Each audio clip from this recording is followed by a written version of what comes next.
Hey, how's it going, everyone? ZookeeperChris here. Today we have something a bit different than usual, and that is a video all about my experience as a zookeeper. Many of you have asked what are some tips that I would give to someone who wants to become a zookeeper. How did I do it? What are the animals that I currently work with? What are some of my favorite animals that I have ever worked with? And today we're going to cover all of that. So sit back, relax, and let's get started. To help you kind of navigate this video, I will include timestamps down below in the description, so feel free to check those out if you want to skip ahead or revisit certain parts in the future. So for me, I always wanted to be a zookeeper. It started from a very young age. I was growing up as early as I can remember. I grew up watching Steve Irwin. He was my idol. His passion that he had for wildlife and conservation was just so contagious for me. Just watching him on TV every day was just a huge inspiration, and I just knew from that moment that I wanted to work with animals, and I wanted to share that same passion that he had with wildlife with anyone that I could as well. Some of the other folks that I used to watch on TV a lot were Jeff Corwin and Jack Hanna. Those were my three main ones, was Steve Irwin, Jeff Corwin, and Jack Hanna growing up. Growing up, always wanted to be a zookeeper. How did I start? Well, for me personally, what I started as I kind of got my foot in the zookeeping door as an intern at a local zoo in their primate department.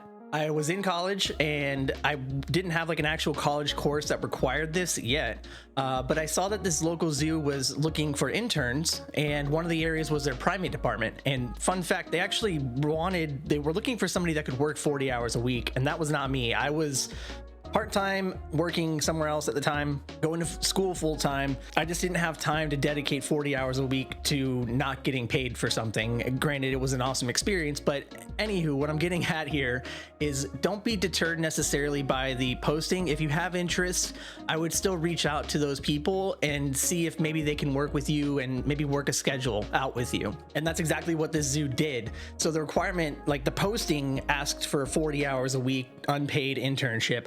I spoke with them, did an interview, and they actually worked with me to where I only had to intern once a week. So it was an awesome experience to kind of get my foot in the door. And working with primates, I remember it was an experience that was all about showing you that being a zookeeper is not always cuddling around with babies, which I knew beforehand. But wow, working with primates, that was a lot of cleaning. They pooped everywhere, on the ceiling, on the floor, on the walls, hosing things down, brushing the walls and the floors and everything. But it was so worth it to me.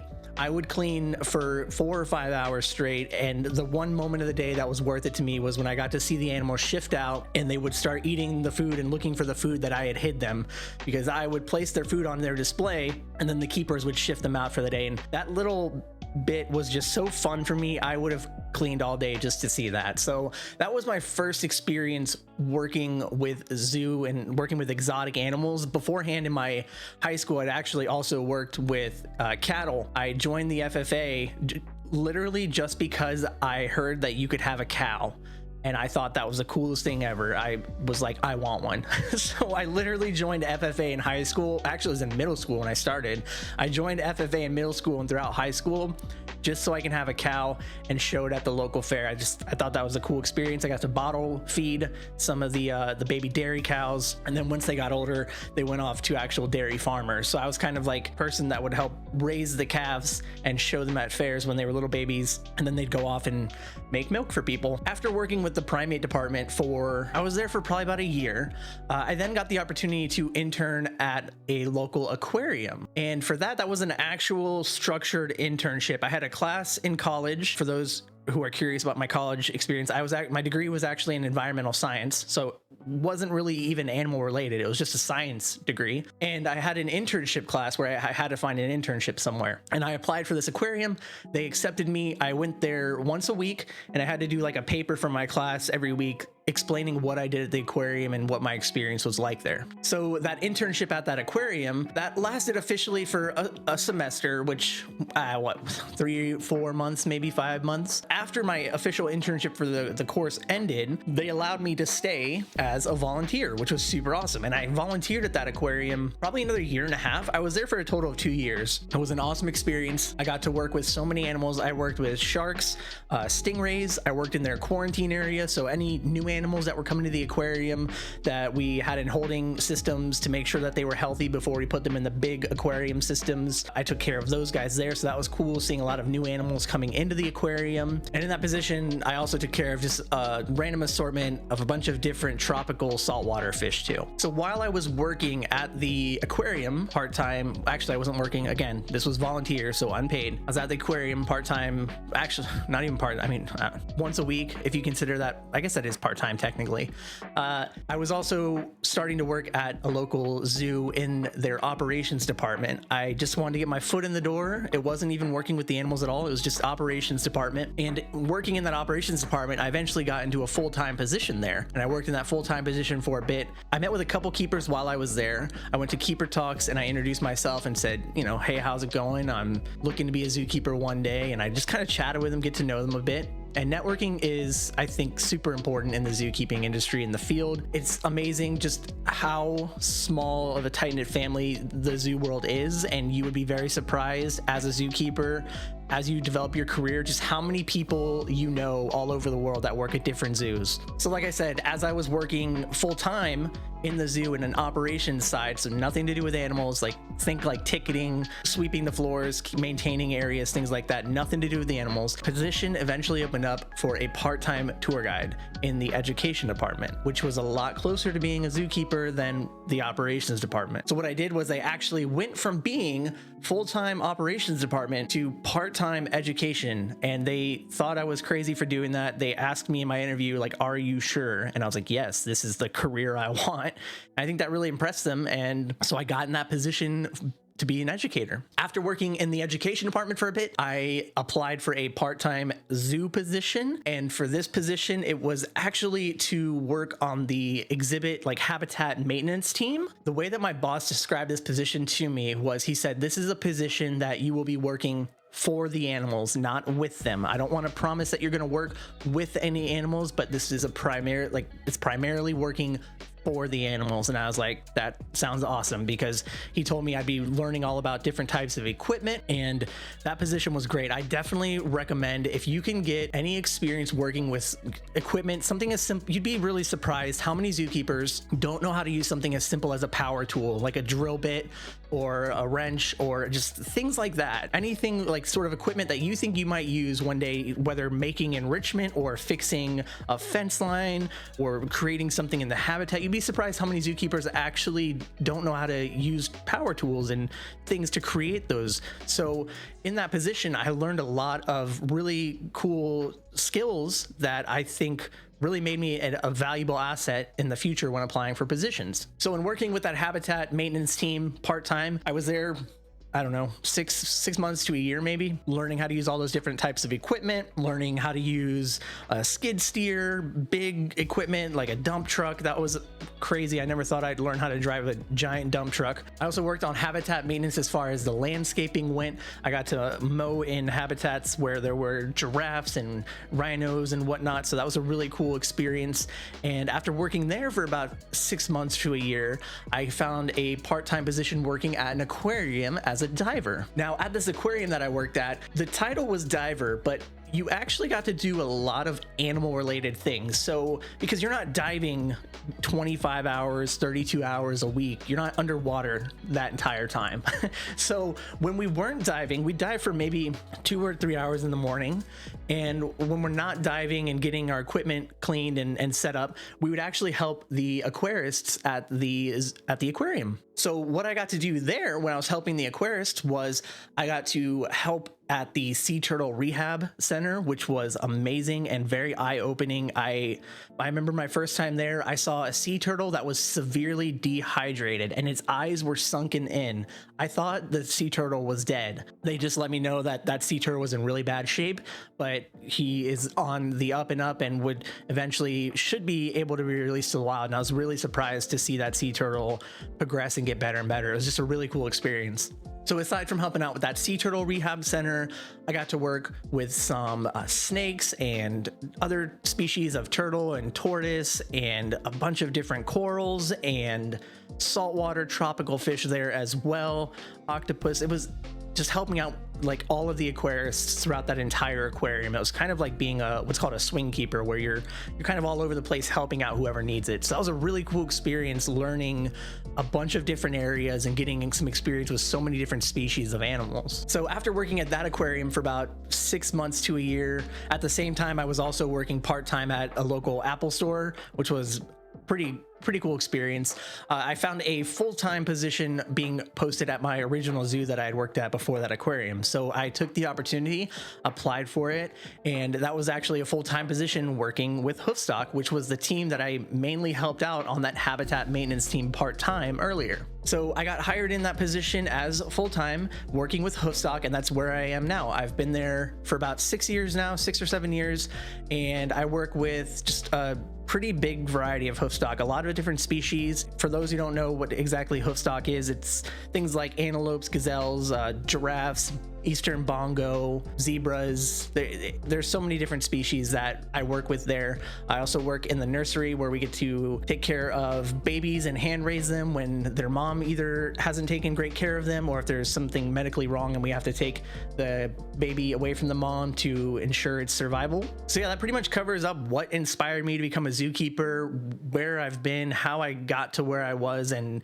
where I am now. So let's kind of answer some questions that you guys ask me a lot. I'll go ahead and just start answering some questions that you guys give me. So one of the questions I get pretty often is, what are some of the best and worst parts of the job? I'd say the best part is seeing an animal learn a new behavior or just experience something new that we've never seen them do before. I've worked with animals. Sometimes I'll work with an animal that I've been working with, say 3 or 4 years, and it'll do something completely new or experience something new. For example, one day we had a hoofstock species that never went down to the water's edge too often. We have a lake in one of its habitats. It never really went down there too often, but one day it went down there to just, I don't know, just out of curiosity, and it actually went in the water a good bit and started playing around and was very clearly having a great time. And it was during summer, and I can only imagine how great that felt. And that was just such a cool experience, working with an animal for so long and then seeing it do something completely different, a brand new behavior. So that's probably one of my favorite parts of the job, is just the fact that it's different every single week. You never know exactly what you're going to get into each week, or each day for that matter. And because of that, it's very important when you are a zookeeper to be very flexible. So aside from that, another question again, what is one of the worst parts of the job? I'd say one of the worst parts about the job is probably when you lose an animal through death for whatever reason, old age or some sort of sickness that you couldn't help cure. We've had animals that we put in so much work and effort to help save it, and it just passed on for whatever reason, and it's always a bummer. But I'm usually a pretty optimistic, positive thinking kind of person, and usually the way I see it is, we'll take whatever we learn from that experience and apply it in the future to help out animals in the future. But the whole process does obviously stink, and aside from that, also whenever you're sending animals over to other facilities for breeding and whatnot, that can always be a bummer too, because you do form a relationship with your animals. You know, you see them every day. It's kind of like at home. You see your pets every day, your dogs, your cats, and you kind of form a bond with them and a friendship, and just becomes routine that you see them every day. So it's always kind of a bummer when an animal leaves, but it's always for a great cause. So another question I get asked all the time is, what is my favorite animal that I have ever worked with, or what's my favorite animal that I work with right now? Honestly, that question is so hard to answer. I feel like it's asking a parent, you know, who their favorite child is. It's kind of, it's hard to say. I don't know. I've worked with so many different species of animals, and they're all unique in their own way. They all have their own little quirks and their pros and cons to working with each one. It's so hard to pick a favorite. What type of education do you need to be a zookeeper? Honestly, it's different depending on where you apply. Back in the day, you really didn't need any degree. It was more about experience. Now you kind of need a mixture of both.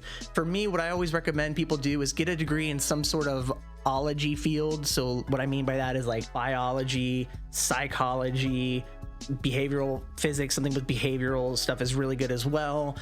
For me, my degree is in environmental science, so it's a science degree, not really animal focused, but it's still in the sciences. So that's usually what I recommend to people. And then on top of that, the big thing is honestly getting experience. So if you can get an experience working at a shelter with dogs and cats, like that's a start. It's not exotics, but it's a start. Or if you can get experience working in a vet clinic as a receptionist, just something to kind of get your foot into the world of working with animals. Even if it's something working at like a PetSmart or something, you know, it's better than nothing, I would say. So try and get your foot in the door of working with animals, or maybe working at a local farm, volunteering, or maybe volunteering at local stables. I think you get the point. The experience is really important. So just see where you can maybe volunteer and get that experience working with animals that you're interested in. What skills are most important for a zookeeper? Honestly, I would say, again, being very flexible is important. If you are a person that needs to follow a strict schedule every single day, a very strict routine, you're gonna have to change that a bit when you're a zookeeper, because literally any time of the day, your plans for the rest of the day may be thrown out the window because an animal gets sick, animal gets into some sort of, I don't know, an issue, or something comes in, like maybe a rescue animal that you might need to help with. Who knows? The job is always changing, so it's very important to be very flexible. And on top of that, I would also say having really good observational skills is important, especially for my area, working with Hoofstock and working, I know for if anyone that works with birds, it's very important. These animals, some of them are very good at hiding if they have anything wrong with them, especially the animals that are prey items in the wild. Because if you think about it, a group of 18 wildebeest out in the wild, if one stands out at all, one shows a little limp, then that's going to put a target on his back for some sort of predator to go after it. So some of these animals, even in a zoo setting where they have no predators, they are still really good at hiding any issues that may be going on with their body. So it is very important to have really good observational skills for situations like that. What are some advancement opportunities for zookeepers? Honestly, it really depends on where you work. Most places, I would say, have your basic entry-level zookeeper, whether it's the title is like assistant animal care specialist or associate, and then from there you might go up to an animal care specialist, and then from there like a senior animal care trainer, and then a senior 2 animal care trainer, and then from there maybe some managerial, like management position as a curator. It really depends on every position. So if you're applying to be a zookeeper, definitely ask that in the interview process. Ask them what are some opportunities for advancement, and what are some opportunities for advancement in the career for that particular facility. Something most people don't realize about zookeeping. I would say, okay, most of you guys probably know this because you're interested in my story or just what it's like to be a zookeeper, but I'd say general public doesn't realize how much cleaning you do. And it does depend on the animal and what species you're working with. Hoofstock, they poop a lot. There's herds that we have of 10 to 20 animals that all poop, and they poop a lot. And like I said before, primates, those ones were pooping a lot too. So I would say like the general public probably thinks that we don't do as much cleaning as we do, but it's a lot of cleaning. So you kind of have to deal with it. And on top of that, another thing you have to think about is the fact that whenever there's a holiday or something that most places are closed for, guess what? Animals still need to be fed. So as zookeepers, you are there whether it's nice and sunny out or pouring down in rain. You're there if it's a holiday. We even have people that stay at the zoo in the middle of hurricanes down here in Florida, part of the hurricane ride-out team, where they kind of stay in a shelter. They're secure and safe, and then as soon as that hurricane passes by, they go throughout the entire zoo and check on all the different animals that were at the zoo during that time. What advice would I give to anyone looking to get into the field? I would say, again, it's a very competitive field. Just get as much experience as you can with as wide a variety of species as you can. But if you can only get in working with dogs and cats to start, then that's, you start somewhere. Also, if you can get a volunteering experience working at some stables that have horses or Hoofstock or a farm or something, just any experience is better than none. So I definitely recommend getting as much experience as you can, especially if you have the opportunity to work with exotics. And again, learning how to use different types of equipment. So habitat maintenance equipment like line trimmers, lawn mowers, leaf blowers, power tools, things like that. A lot of those tools you wouldn't necessarily think would be applicable for zookeepers, but I really do think that they can give you an edge in such a competitive field if you have a bigger skill set that includes knowing how to use things like that. Because if you know how to use certain things, especially like some of those tools, you can make some really cool enrichment for animals. And I think that's a super big asset to have on a team, is somebody that knows how to use that type of equipment. All right, I think that's pretty much gonna do it. I want to thank you guys for watching today's video. If you enjoyed it, be sure to hit the thumbs up button. If you have any more questions for me about what it's like being a zookeeper or anything related to the field, feel free to drop a comment in the section down below. Or you can always come ask me a question live over on our Twitch channel at twitch.tv/ZookeeperChris on any Tuesday or Wednesday morning at 9 AM EST, where we hang out and chat all about animals and conservation while playing a game called Planet Zoo. I hope you all enjoyed this video. It was a lot of fun to make. Until next time, stay wild.